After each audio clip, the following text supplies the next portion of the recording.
Hello everyone. तब आज बात करने वाले हैं खेसारी लाल यादव जी और मेघा श्री का एक बहुत ही बेहतरीन वीडियो सॉन्ग के बारे में, जिसका पोस्टर आ चुका है और फुल वीडियो सॉन्ग का रिलीज डेट भी आ चुका है। और इस गाने को लिखे हैं विनय निर्मल जी और इसमें म्यूजिक है ओम झा जी का। और इस गाने को गाए हैं खेसारी लाल यादव जी और अनामिका त्रिपाठी जी, जो कि आपको स्क्रीन कवर दिखाई दे रहा है। जिस सॉन्ग का टाइटल रखा गया है उज्जर कपरवा में, जिसका टाइटल है उज्जर कपरवा में। और ये फुल वीडियो सॉन्ग रिलीज ना 3 सितंबर 2023 को सुबह 8 AM पे फुल वीडियो सॉन्ग को रिलीज किया जाएगा। यानी कि अब ये 3 सितंबर को सुबह 8 बजे तैयार रहेगा ये फुल वीडियो सॉन्ग को देखने के लिए। और एक मूवी का सॉन्ग है जिस मूवी का नाम है लाडला टू, और उसी मूवी का काफ़ी काफ़ी बेहतरीन सॉन्ग है ये। तो तैयार रहिएगा। और वीडियो में आपको दिखेंगे खेसारी लाल यादव जी और मेघा श्री जी, फिट में है मेघा श्री जी।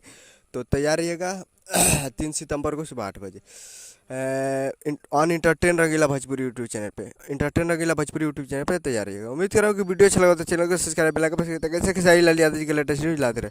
और वीडियो अच्छा लगा तो वीडियो को लाइक कीजिए। मिलते हैं अगले वीडियो पे, तब तक के लिए जय हिंद, जय भोजपुरी।